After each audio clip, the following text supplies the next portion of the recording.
Welcome to సినీ ప్రస్థానం. తెలుగు వెండితెరకు సరికొత్త ఒరవడులు దిద్దుతూ ఆయన పరిచయం చేయని జోనర్ లేదంటే అతిశయోక్తి కాదు. సుమారు 50 ఏళ్ల క్రితమే పాన్ ఇండియా సినిమాను తెరకెక్కించారు. అప్పట్లో బాలీవుడ్లో సత్తా చాటుతూ ఆ సినిమా కాసుల వర్షం కురిపించింది. సూపర్ స్టార్ కృష్ణ తెలుగు చలనచిత్ర పరిశ్రమలో ఒక నిఘంటువు. తేనె మనసులు సినిమాతో హీరోగా ఎంట్రీ ఇచ్చిన ఘట్టమనేని శివరామకృష్ణ గురించి నేటి తరానికి కూడా పరిచయం చేయాల్సిన పనిలేని పేరు. సూపర్ స్టార్ కృష్ణ మంచి నటుడు, నిర్మాత, దర్శకులు మాత్రమే కాదు, నిర్మాత పాలిట కల్పవృక్షము. మంచి మనసున్న వ్యక్తి.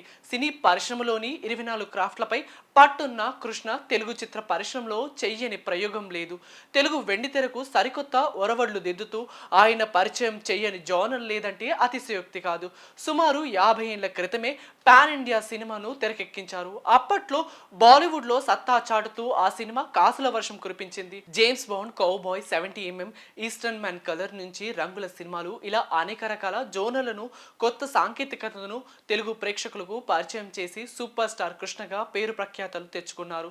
సొంత బ్యానర్ పద్మాలయ స్టూడియోస్ బ్యానర్ను స్థాపించి అనేక సినిమాలకు తెరకెక్కించారు.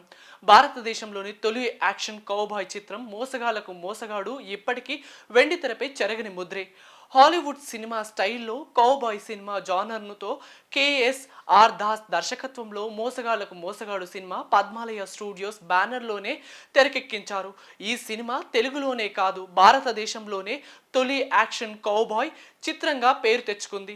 ఇంగ్లీష్, స్పానిష్, రష్యన్, తమిళం, మలయాళం, హిందీ, బెంగాలీ వంటి భాషల్లో 1971లో పాన్ ఇండియా స్థాయిలో విడుదల అయింది. రిలీజ్ అయిన ప్రతి భాషలోనూ బాక్సాఫీస్ వద్ద కాసుల వర్షం కురిపించింది. సింహాసనం సినిమాతో తెలుగు ప్రేక్షకులకు మొదటిసారిగా 70mmని పరిచయం చేశారు. తెలుగులో తొలి జేమ్స్ బాండ్ సినిమా గూఢాచారి 116, తొలి కౌబాయ్ సినిమా మోసగాళ్లకు మోసగాడు, తొలి full scope cinema Alluri Sitaramaraju, తొలి 70mm సినిమా సింహాసనం వంటి సూపర్ స్టార్ కృష్ణ సినిమాలే. అంతేకాదు, కృష్ణ ఒకానొక సమయంలో రోజుకి 3 షిఫ్ట్ల చొప్పున పనిచేస్తూ ఏడాదికి 10 సినిమాలను పూర్తి చేశారు. అంటే 1964 నుంచి 1995 వరకు కృష్ణ సగటున 10 ఏళ్లకు 100 సినిమాల్లో నటించారు. అంటే ఏడాదికి 10 సినిమాల చొప్పున 300 సినిమాలు పూర్తి చేశారు. కృష్ణ ఒక ఏడాది 17 సినిమాలను విడుదల చేసి రికార్డు సృష్టించారు. 1972లో కృష్ణ హీరోగా నటించిన 17 సినిమాలు విడుదలయ్యాయి. ప్రపంచంలో మరే సినీ నటుడికి ఇలాంటి రికార్డు లేదు. సీనియర్ నటుడు కృష్ణకు సూపర్ స్టార్ అనే బిరుదు ఎలా వచ్చిందా, ఎవరు ఇచ్చారా అని ఎప్పుడైనా ఆలోచించారా? నిజానికి కృష్ణకు ఆ బిరుదు అంత సులభంగా ఏం రాలేదు. ఆయన అభిమానులే కృష్ణకు సూపర్ స్టార్ అనే బిరుదు వచ్చేలా చేశారు. అది కూడా ఓటింగ్ పద్ధతి ద్వారా. అదేలాగంటే ఆ సమయంలో ఓ తెలుగు, తమిళ మ్యాగజైన్ ఒకటి ఓ పోల్ను నిర్వహించింది. Super star of the year పేరుతో పోల్ను నిర్వహించింది ఆ మ్యాగజైన్.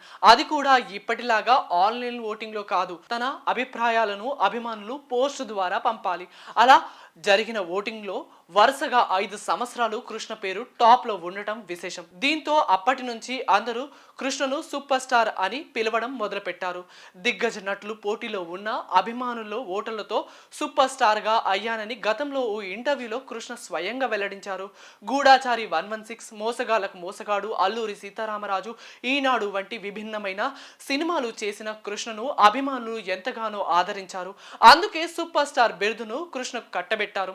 సూపర్ స్టార్ కృష్ణ సినిమాల పట్ల అంకిత భావంతో పనిచేసేవారు. హిట్లు వచ్చినా ఫ్లాప్లు వచ్చినా ఎప్పుడూ ఒకేలా ఉండేవారు. నిర్మాతల కష్టాన్ని తన కష్టంగా భావించి వారు నష్టపోకుండా తన వంతు శ్రమించే అరుదైన నటుల్లో ఆయన ఒకరు. ప్రొడ్యూసర్ల హీరోగా కృష్ణను పిలిచేవారు. తనను నమ్మి సినిమా చేసిన నిర్మాతలు ఎల్లప్పుడూ బాగుండాలని కోరుకుంటారు ఆయన. ఏదైనా సినిమా ఫ్లాప్ అయితే ఆ నిర్మాత నష్టపోకూడదు అని తర్వాత డబ్బులు తీసుకోకుండా ఒక సినిమా చేసి హిట్ ఇచ్చేవారట కృష్ణ. ఇదే తన తనయుడు సూపర్ స్టార్ మహేష్ బాబుకు నేర్పించారట.